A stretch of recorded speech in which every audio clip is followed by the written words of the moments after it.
people would say, oh, yes, it's a lot of money, you should have started earlier. Well, guess what? This is the earlier, because in 20 years' time, you'll be saying the same thing. When is the start? You've got to start somewhere. So this is our start. Who cares if it's this much? We had to start now.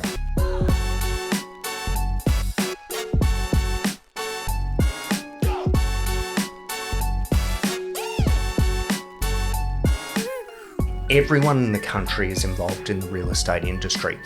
So the purpose of this podcast is I want to know, who you are and what your opinions on real estate are, but most importantly, how those opinions can help our first home buyers get into homes.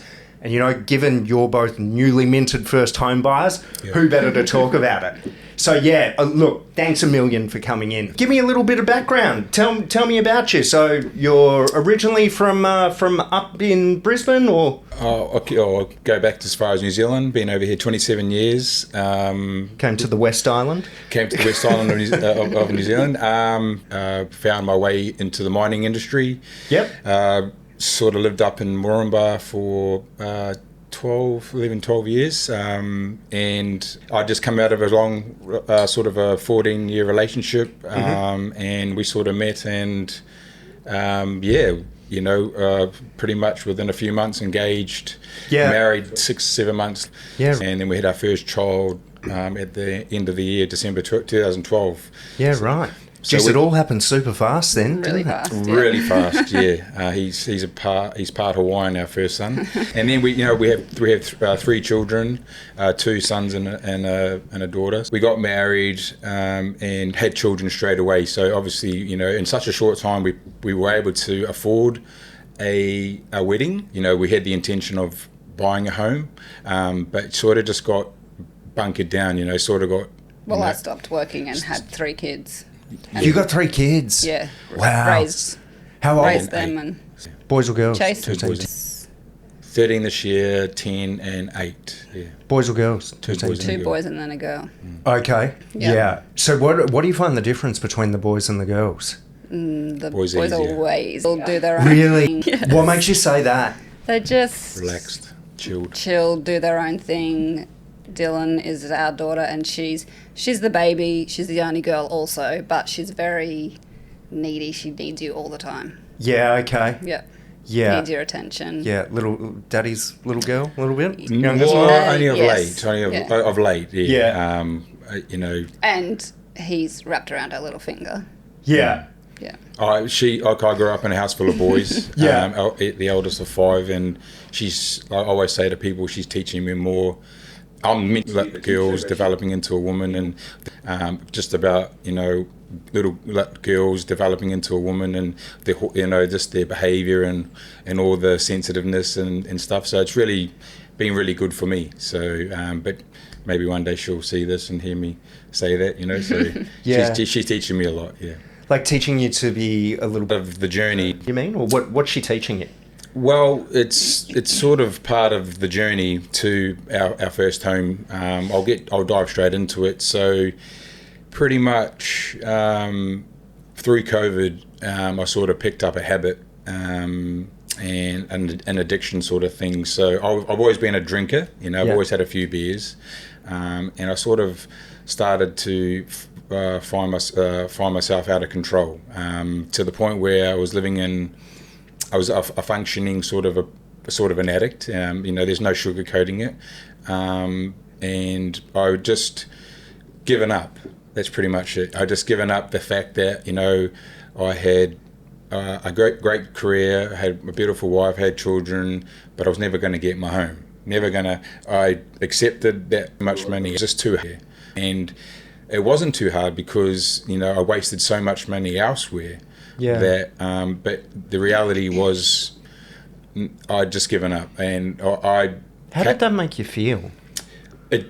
Along with certain other things of I won't go too deep, but there's a lot of trauma, childhood trauma and stuff like that. So that sort of was all my dopamine effect. So I've always meant it to make me happy, sort of that dopamine effect. So. I've always been a drinker and never thought I had a problem until I tried to stop. But along with the habit, it just got worse and worse, and I lost I lost who I was, lost all the values or beliefs of who I was. My wife stood by me, but to the point where she had enough. And it was only just sort of, I've been clean for over 12 months, it's been sober. And look, I've never been more happier. Funny enough that you don't need that sort of stuff, but 30 years you drink for, and then this other stuff for 3 years, which I did waste, a lot of time and a lot of money. So, look, Sarah was pretty much, she was leaving, She was leaving. I was nearly losing my job. I was losing everything, and that's what addiction does. It sort of grabs a hold of you, and you lose sight of reality. And that's how I got by. But and I thought I was entitled to it, to have all that.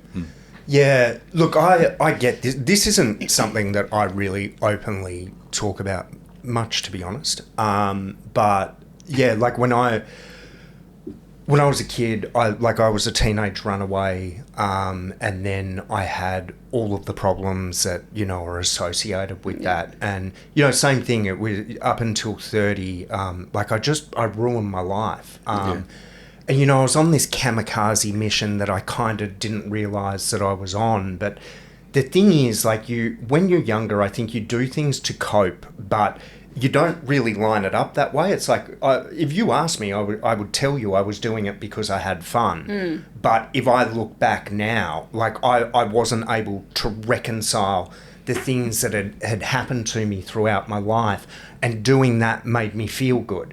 So to me, if you ask me, I was having fun, but looking back now, I'm like, holy Jesus, I was coping. Yeah. But the thing is, there's this analogy that I've heard about boiling frogs, and I don't know if this is actually true, but it makes for a good story. So if you get a frog and you put a frog into boiling water, frog jumps out because it goes, it's hot, right? But if you put a frog into normal water and then you slowly bring it to the boil, the frog won't jump out because it doesn't realise that it's getting hot and its environment's killing it. And, the same thing happens with so many things in our lives, but particularly when it comes to drinking and other things. It's not like, for most people, it's not like things are bad immediately. Like, to begin with, like when you're a kid and you're drinking, it's pretty fun. But, the things you do at 17 when you make mistakes, they sort of don't go down the same way at 30 when you make the same mistakes. But it also it changes who you are so gradually. This was my experience anyway. It's almost imperceptible. And then, I woke up at 30 years old, and I had no idea who I was, and I hated myself. And it was just like this light bulb moment where, same thing. I got really lucky. I stopped drinking. I stopped all of that stuff. And, I'm 42 now. Jesus, old. But yeah. 45, 46. Oh, really? Yeah. Really? Yeah. Jesus, you're doing well, you two. She just turned 45, so. In my head, when I thought 30. Most people think I 35. thought low 30s. No, thank you. No, we're 46. Yeah, no, I get where you're coming from, Leigh. I ran away from that. Not literally ran away, but I ran away from New Zealand. I left it all behind, but it catches you. Yeah. It catches up to you. And, hindsight's beautiful. You can look back, but I didn't do it for fun. I did it because I was, my personality said, look, I went to work. I provided for my wife. I'm very domesticated. I would cook. I would clean. I would do everything because I justified my behaviour. Yeah. To the point where my children would read to me or, I'm listening, but really all I cared about was 6 o'clock or whatever the time I'd set in my head. I've got to get through all this to get to where I'm going. Yeah. And looking back now, I look back at that of the lost opportunity with my children because but in the time, in the moment, you don't think about that. Yeah. You just think about yourself. Unfortunately, everything around me was crumbling and I was in denial to the point where, I was sneaking out, and hitting the town with people that were on the same buzz, never unfaithful or anything like that, but unfaithful, leaving my wife and children at home, and coming home at stupid hours in the morning and the kids having Cocoa Pops and I'm still drinking, and thinking it's funny, Yeah. Even saying that it makes me emotional, makes me upset because I don't like that person because where I am in the place I'm in right now. But Yeah. that was me. I got arrogant because of my job. I thought Sarah's never going to leave. You know, she's not going to leave me. She can't leave me. This is her fairy tale, and to the point where she pretty much said, "I'm leaving."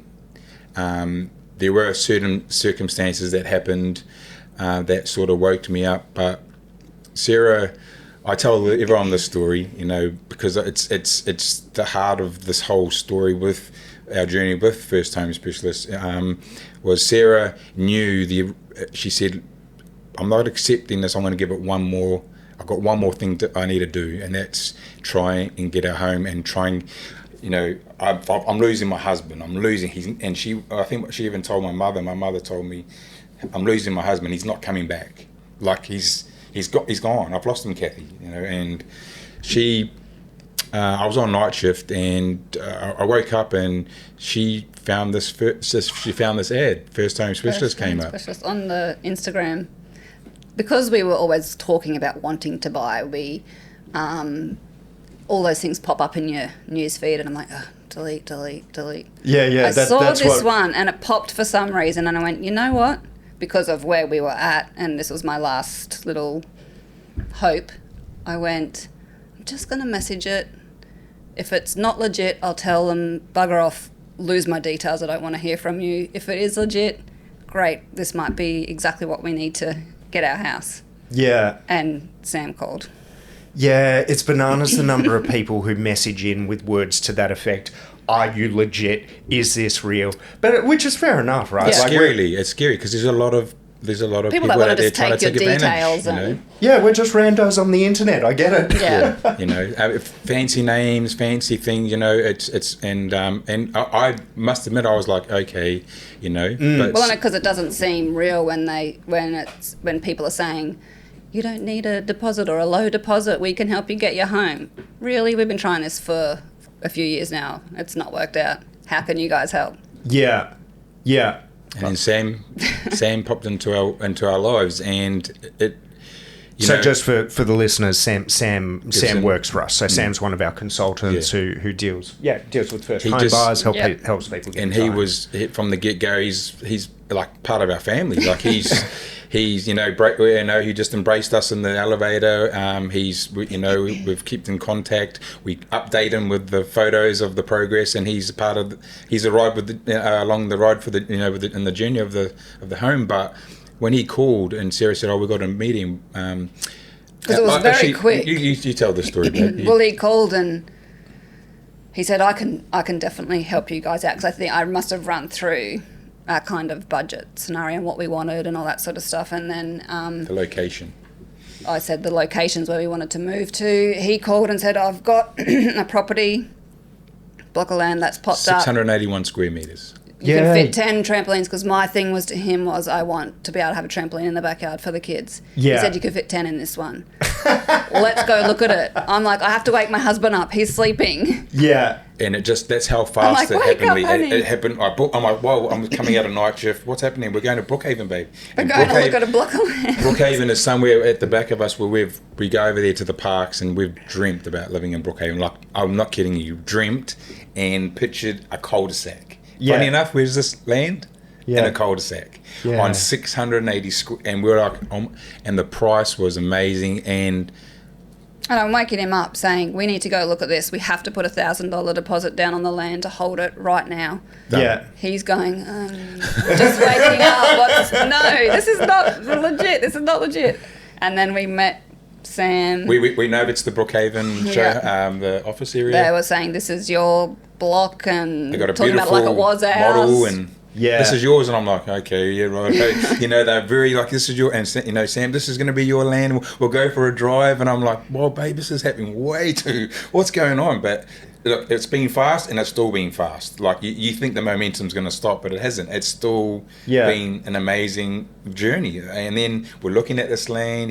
We drive out to Logan Village to see a home that's built, and we're like, oh, and then Sam, you know, like we're going to try, you know, and then do all the paperwork, and then it's that. And then it's meeting JT, the broker, and then going through those processes. But I think most of my life I've been quite negative, expecting the worst, setting myself up, going, it's not going to happen, preparing myself. Yep. But we had this belief, this is going to happen. And with my super, with the deposit, we managed to get it all together. And I had been putting away in my super with BHP, the company I work for, and they match it. So I was I'm able to take that out. Yeah. So I was actually, because that was the issue, we never had the actual deposit, but we did when we put it all together. Yeah. Our shares. So so it all came together, and we hit the number on the head. JT, it's just been like overwhelming. Like I have no words really. So our thing was we have the income to be able to buy or build or whatever, to be able to make repayments, get a loan, the borrowing capacity, all of that. It was the deposit. It's always the deposit, And I think that's what it is for most people. It's hard to gather the deposit when you're paying rent, especially the rates that we're paying now. Yeah, and you got 3 kids, you got to live. 3 kids. Yeah. So when it comes to buying a first home, and I mean, you tell me your experience. Before you came to us, like you wanted to buy a home? Yes. But why didn't you? Why didn't you do it earlier? Well, because we'd seen a few people over the years, and they'd all said, yes, you have the borrowing capacity. You don't have the deposit. Come back when you've got about 80 grand in the bank.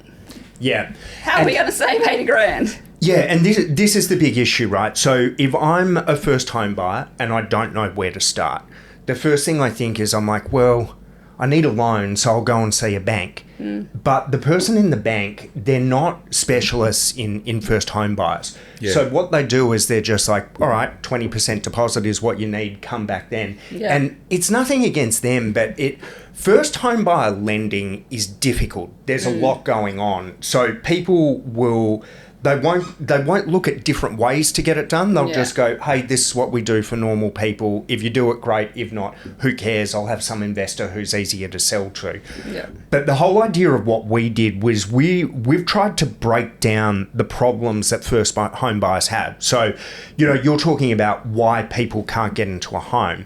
There'll be 3 things that are holding you back, or one or a combination of 3 things. So the first is going to be deposit, absolutely, deposit and costs. Pardon me. And there's lots of ways to get around that at the moment. So there's some super incentives from the government. If you're in Queensland, the first home buyers grant is out of control at the moment. Yeah. So it's 30 grand, but that only goes till June unless they extend it. First home loan deposit scheme, if you can get onto it, which is a little bit rougher. Just rougher because of the price caps. But the point is, most people think, I need a 20% deposit or I need 5% plus lender's mortgage insurance. But depending on your situation, quite often you don't need that. So that's the first one, deposit. The other thing that holds people back is income. And when we're looking at income, it will generally be... So a bank looks at income and they go, your income versus your expenses. So for you guys, it would be, hey, got a great income, but we've also got, 3 kids. Do we have any loans? Yada, yada, yada. Yeah. And again, like a lot of people will go to a bank or even... I mean, I'm hesitant to say lazy mortgage broker because I don't want to be mean and I don't know who I'm talking about, but really that's kind of what it is, where the mortgage broker will just go, you don't service. And it's like, well, hold on a minute. Like if I've got a loan, what if I refinance that out over 7 years and bring the repayments down? Does that then increase my borrowing capacity? What about if I got, Uncle Johnny to pay the loan off for me because he's keen to get me into a house? But it's really that problem-solving piece around income. Or if none of that works, what if, my sister's in the same situation? What if I buy a house with her? But, rather than looking at problem-solving, going, hey, income or servicing is our issue, what can we do to get in? Instead, people go, no, you need to earn 160 grand, which is impossible. And then the final one is credit history. So, if I even look at myself, when I was 18 years old, Commonwealth Bank gave me a $3,000 credit card. I had no business having a $3,000 credit card, and I thought it was free money, and I went and got hammered and did whatever on it. And then, it dawned on me that I had to pay it back, but I was young, dumb, and full of idiocy. And yeah, I didn't pay it back. So then I got a default against my name. Now, again, most people go, default, can't deal with it for 5 to 7 years or whatever it is. But that's not true. You can negotiate with these companies and get defaults removed. So really, like when we look at a client, we look at you as an individual and we go, you want to get into a home?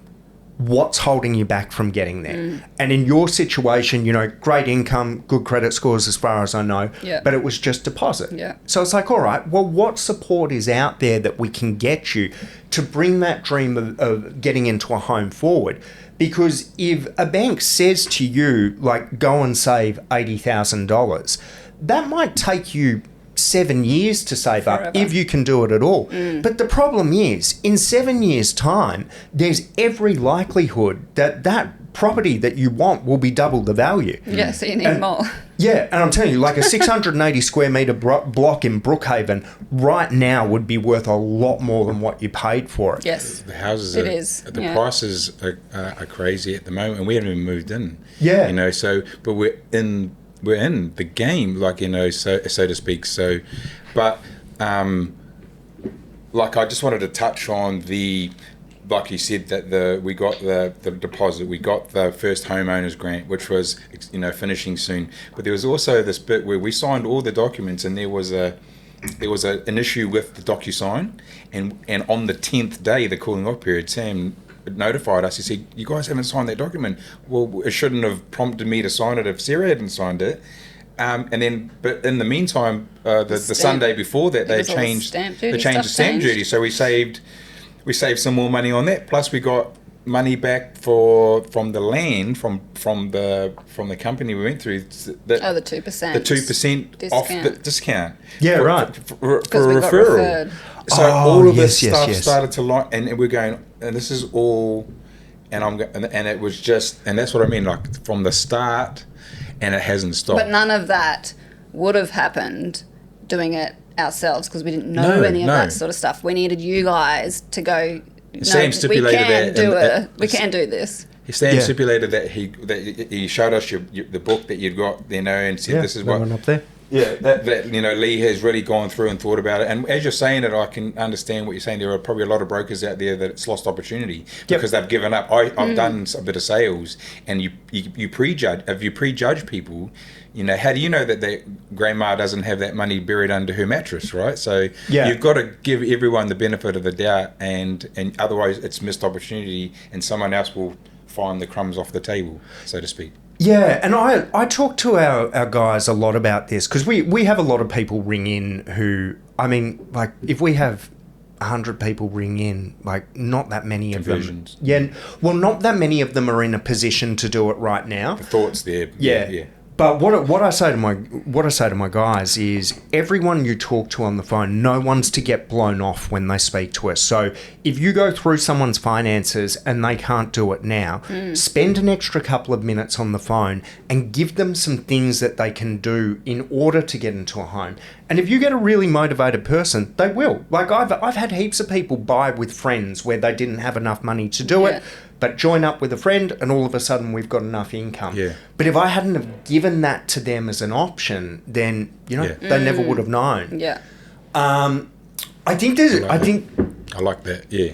Yeah. Well, you've got to give people the tools, and then if they're motivated, they'll come back. Yeah. And how do you know, like, if you diss someone or disregard them, and then something happens to their finances, and then they go, oh, remember me? No, well, you treated me like this. Why would I want to? So I guess it's that, keep that bridge, don't burn the bridge, and I love that. And that's what Sam was. That Sam was, he kept it real. And I'm not going to lie, he kept it real. You got to keep it real, but he motivated us to keep the energy there, and every step of the way he was always there. He was always a phone call away or a text message away, and he's been more excited than we are. Yeah, Sam gets more invested than any of our other guys in our clients, and it's really good. But sometimes, like, he gets anxiety about it, like genuine, legit anxiety. Where I'm like, Sam, calm down. Like, you're the expert here. Remember, we're going to work this out. Yeah. I rang it because I had an incident after I was coming off my sort of issue, and I stupidly messaged him and JT and said, I'm done with it all, and it was just and they were really concerned. So I face to face with JT over the phone, the broker, and apologised, and Sam came over. And this is when I told him the story, and he was crying, like I was crying, and he was crying too. And he said, this is a beautiful story. It has an happy ending. Like, it wasn't very good to begin, but it has a happy ending because of this young lady next to me. My wife. She chose not to give up on our 3 children. She chose not to give up on me. And she fought for us, and here we are. Yeah, I think you probably bring up 2 good points when I think about what stops people getting into their first home. And one of them is like fact base. So I don't know what to do. I don't know where to start. I don't know who to ask for help. And in who to ask for help, I don't know who to trust is a big one. Yeah. But then you've got the other side of it, which is kind of less spoken about, but to me is more important, which is the emotional side of it. And the emotional side of it is, as a first home buyer, I'm terrified. Yeah. Like, this is more zeros than I've ever seen in my life. Yeah. And I genuinely have no fucking idea what I'm doing. Don't swear, Leigh. I genuinely have no idea what I'm doing. And you get a huge rush of emotions and people flip out. Like, I reckon 80-90% of our customers somewhere along the lines have a flip out where the toys come out of the pram and they're like, I just can't do this. But to me, everyone goes out to the market and says, we're legends, we can help first home buyers. And it's like, that's all well and good. But to me, what I think is more important is understanding that emotional journey. And if we're able to connect with our clients and deal with that, that's what makes first home buying fun. And that's what makes it super rewarding at the end of it. But you've got to acknowledge and respect that. And because, we do it all day, every day, you can forget about it from time to time. Like, for us, it's just, business as usual. We're just getting it done. For you, you're like, it's $700,000. Yeah. And like the loan. So for us, we're really blessed because we both have good occupations, good jobs, but to pay rent and a mortgage at the same time, I can see why that's another thing. We adjust, and with all our kids and everything. So I don't know how people do it. I don't know how people do it. We're just like, Sarah's really just knocking everything down. Stop spinning that so we have to do it until we're in. But managing, so but I just it's always been a dream. You can't give up on that dream. Like, you just and I'm living that dream.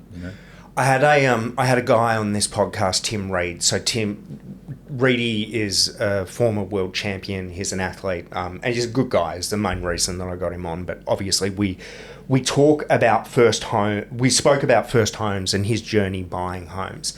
And at the end of the podcast, I'm like, do you have any advice that you give to someone starting out?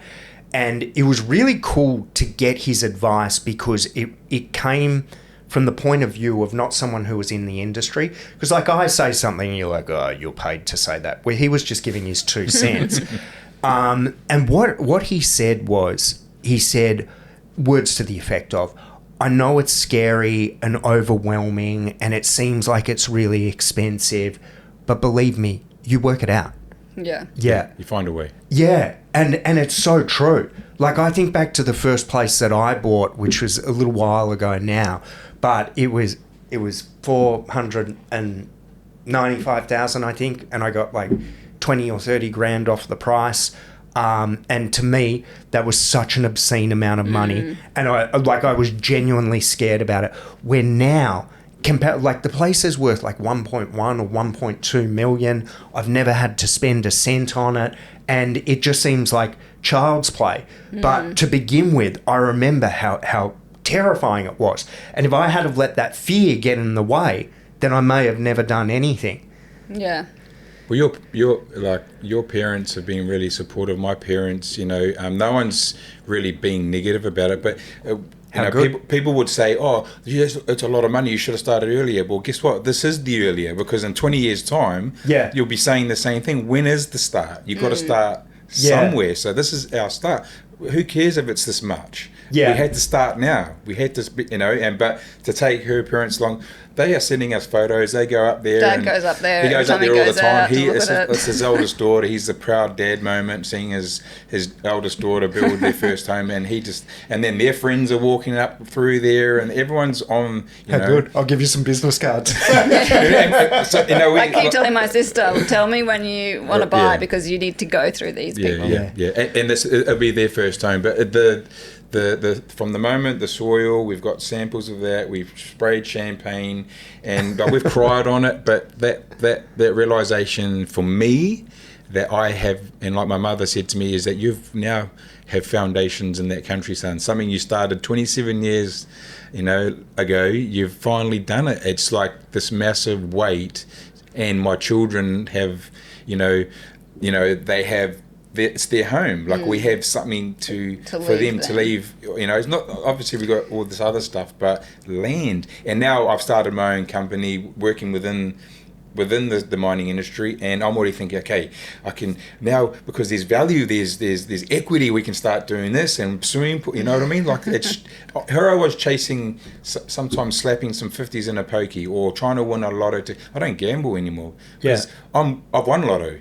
It's just a different lotto. I've won, and I'm not chasing anything anymore, because I have everything I've always wanted. So now I just reset the goals for the new goals, so I don't have to try and win now, because I've won in my book, you know what I mean? So it's just, and shares, and Sarah will be like, why are you buying more Westpac shares? Oh, babe, it's going to go, but this here is the share, this is the lotto, this is the whole thing.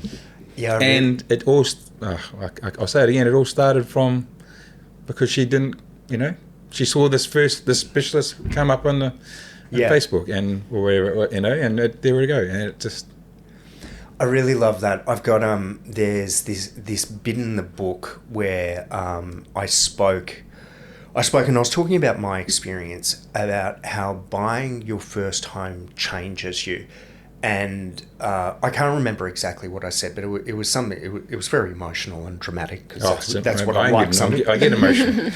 But you know how it changes you from being a short-term thinker to a long-term thinker. How you've got like security and permanence, and if something goes wrong in your house, you don't walk past it. You're like, I'll fix that, and you plan for the future, and then that shift that you have then permeates everything else in your life. And I remember I wrote the book, and then I gave it to a few people, like a first draft, to read through, just to see if I was an idiot or not. I'm like, is this true? And I think it might have been my cousin, actually.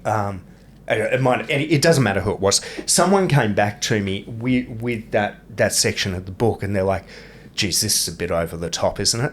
I'm like, it isn't, though, and you have almost parroted like almost exactly what I said in there, but certainly the sentiment, the emotional sentiment of how it changes things for you, and particularly for when you've got a family as well. And again, this is what I talk to our guys about, is it's not about the house per se.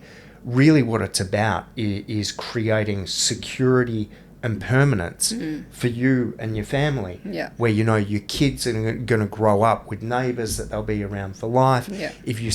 I still drive past my first home that I lived in Melbourne now, even though they knocked it down a few months ago when I went back. But it's my memories, all of my childhood's wrapped up in there. We don't have that. We've got moving here, moving here, but the rentals that we have been in, I treat them like they're my own, and people that when they come through, don't have to worry about checking anything. Michael's got his OCD and it's very clean. But, we look after things, but, I've just sort of lost my train of thought there. So,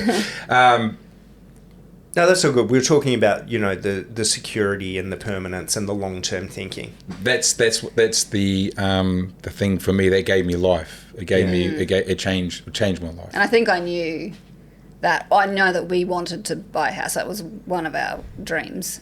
But that's what I knew is I wanted to set up our kids for if we're not ever around. That's right, because we would be moving and moving, and the memories. That's it. Save him, save us, save everything.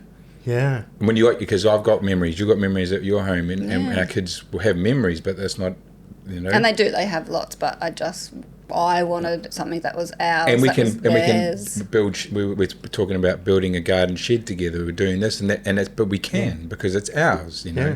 Put 7 trampolines in the back of your trampolines, and the kids are like, if they were here, we're going to see the house again. Keep going. And then me and Sarah, their kids are in the car. They're either on their devices or just sitting there. And me and Sarah are just standing out the front of it, and But they've picked out their bedrooms. Yeah. Which one's they's? Oh, that's what they care about. But we're always. I'm very emotional. You probably can tell, but I stand there and we embrace every single time, and we just stand there and we just cuddle and we cry because it's ours, and it's we just look at it, and we're just so proud. It's and for me it's more.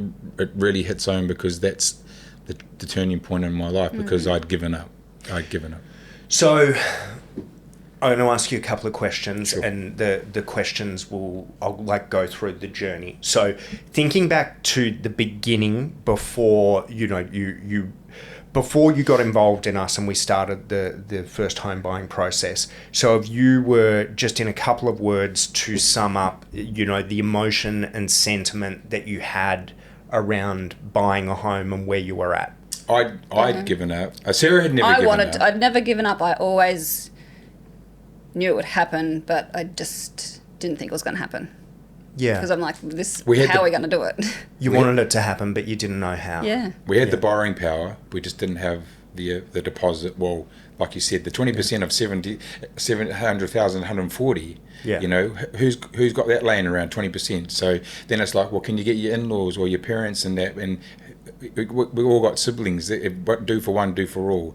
So we tried every, and we were like, but somewhere along, like as I mentioned, I put money away in that super thing and did some shares thing. Sarah was like, don't get the shares, but we wanted it, but we didn't think that would happen. So maybe somewhere between perhaps frustrated and overwhelmed, maybe somewhere in the middle with anything to do with buying a house or saving or anything was very overwhelming. Yeah.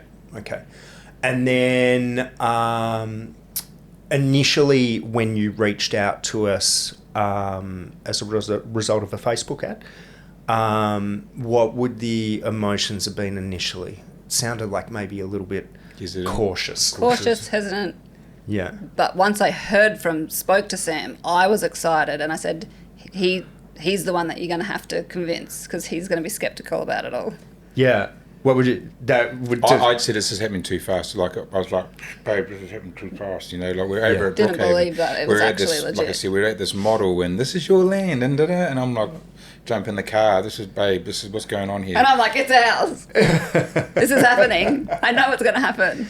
So I think probably a good thing to talk to for listeners of ours that are in Queensland. And this so most of our listeners are either in Southeast Queensland or Melbourne.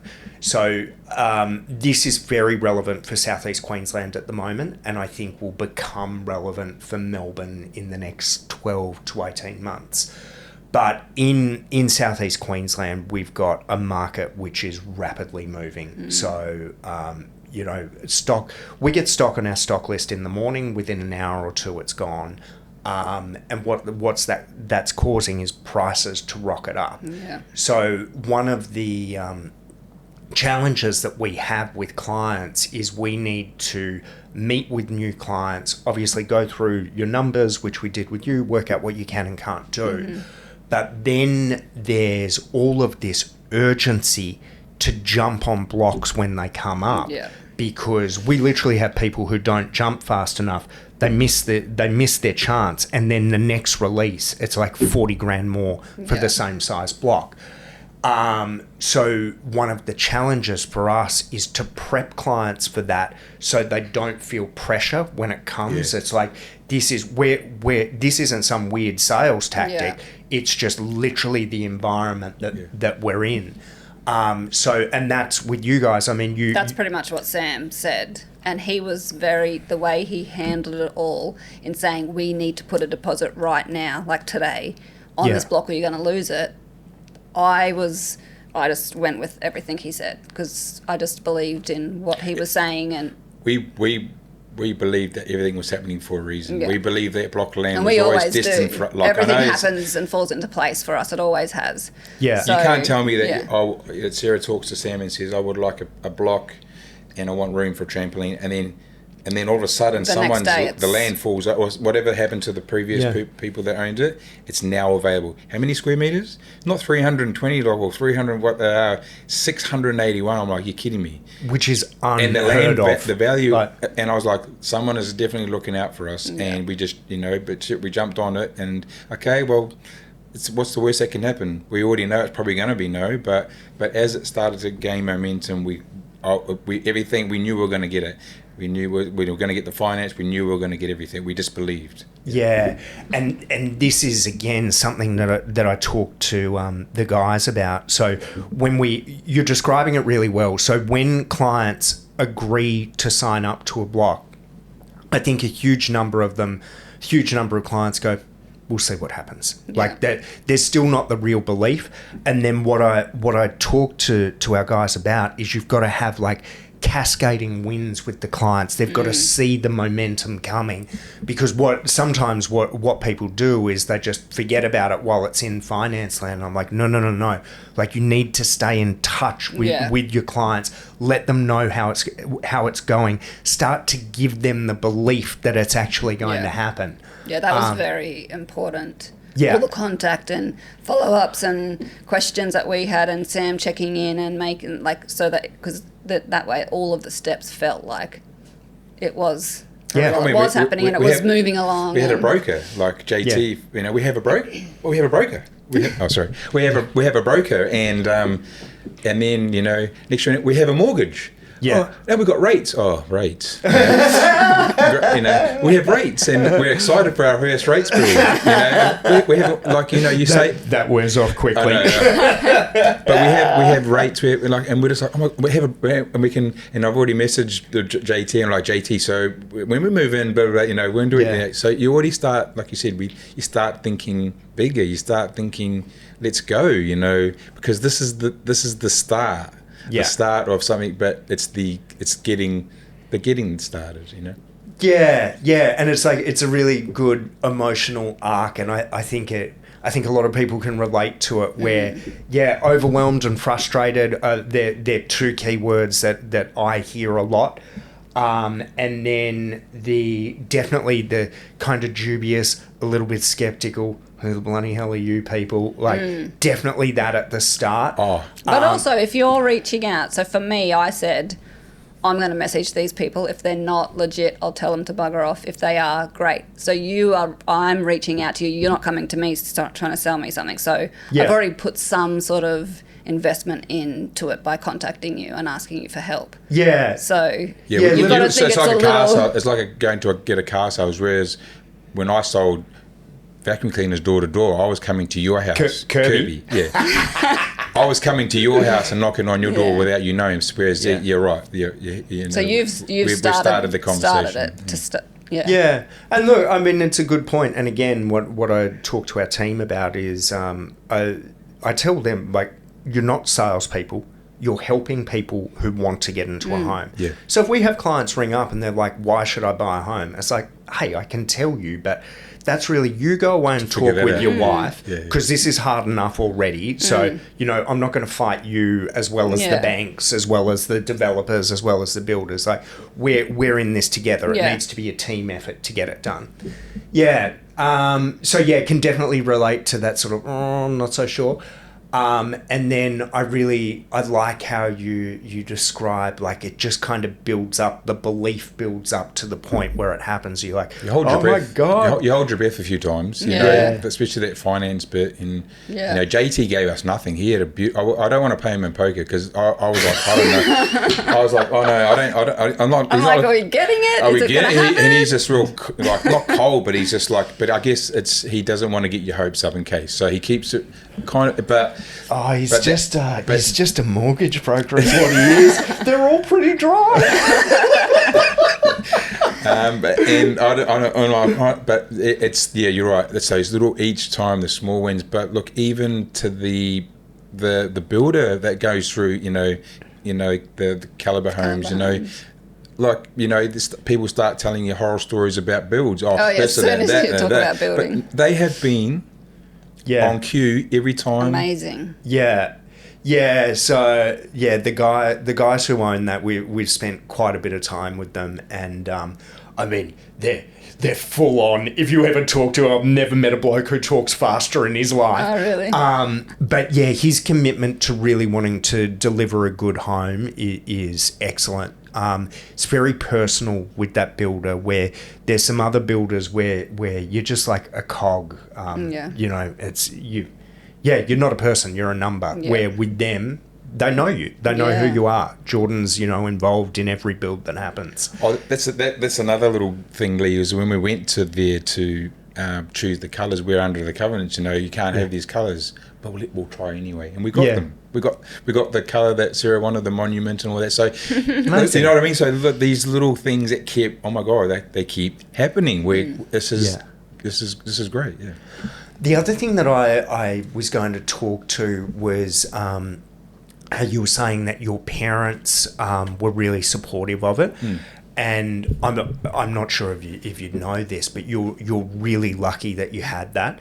So we have with a lot of clients, you know, the people who should be the biggest supporters are their biggest detractors. Oh, be careful of this. You've got to be, you know, worry about builders, worry about that. And they freak clients out to the point where some people pull out. Oh, wow. Yeah, it's upsetting. But for you guys, very lucky that you had that you had supporters in your corner. There's always people that go, oh, building, you're going to have troubles and it's going to be years before you get in and all that sort of stuff. But our parents out there, Leigh. There's always the ones that just like try and pop your bubble. You can't pop our bubble. No.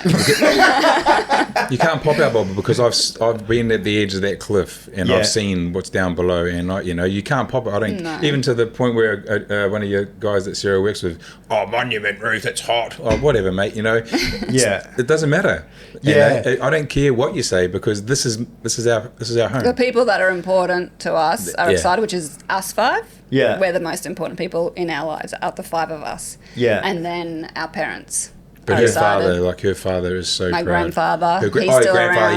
He's 94. Yeah, 3 or 4. And he came up once the land settled, he came up and we sat down and had some champagne and stuff, and I just reminded him, I said, you know, Granddad, when you came over from England all these years ago, who would have thought you'd have, you know, all these grandchildren, and now these grandchildren are, you know, because you decided to literally jump on a boat and come to Australia. And he has said some really beautiful words. He said, it's a credit to the two of you what you are achieving with your family, how our kids are being raised, that we're still married, and that we're building a house in these times. Like, it's unheard of what you guys are doing.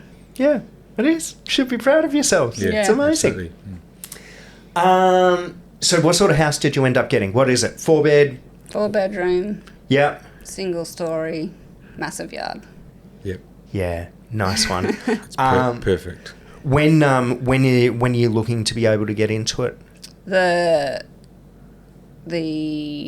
what's the date August, called? The conclusion date? They said August, I think. 1st of August. Yeah. But I don't know if they sometimes get you in before then. If it's finished before then, it looks like it's going to be finished before then. Yeah, often what the builders do is they will give you the longest amount of time. Yeah. So they can, if they gave you what they were expecting and then they go over it, you get upset with them. Where if they give you the longest amount of time and then they're earlier, you like them. And I annoy them. I'm like, is it going to be finished before then? Can we get in before then? And they're like... It's only because we signed another lease till November, so there is a little bit of play there for us as well. So if there's weather or anything, we were okay. Yeah. You know, so we've given us... It's not like it's right on that cusp of where you have to sign a new lease for 12. So we were okay with it. We're just excited and we just want to be in our own home. Amazing. So if you were to give some advice to someone else who's looking to get into their first home, I'll ask you both this individually. What is the advice that you would give? Contact first home specialists. I'll pay you later. No, Like legit though, because I wouldn't recommend doing it on your own. Why not? Because it has just been so much easier, so much less stressful. Like you guys have done all of the little bits, even the legal stuff that I read the stuff and go, this is too much. Yeah. Yeah, we had a guy called Daryl come on, and Daryl works for Koloshi. So Koloshi does high-end real estate on the Gold Coast. You know, they're doing joints worth a couple of million or whatever. And asked him the same question, and he gave the same answer, but from a different point of view, where he said working at Koloshi, he has got to deal with all of these like ultra high net worth individuals. And he said the biggest difference that he's noticed between like him and them is, he said, if someone's really wealthy, they've got a team of people, they've got experts. Where, you know, when I have a problem, he was talking about it himself, I'm like, well, I need to fix that. Where these guys go, well, I'm not an expert in that. Where can I get an expert to do this for me? And yeah, it got me thinking as well, because, you know, when you first go into business for yourself, like this is obviously my business, one of the biggest lessons that you have to learn is there's no one else to blame. So you've got responsibility, so you need to fix everything. But then as the business grows and gets bigger, and, you know, we're in a couple of different states now, we're doing sort of 30, 40 homes every month. You've got to bring other people in, and it really is about getting the best people around you rather than trying to be an expert in everything.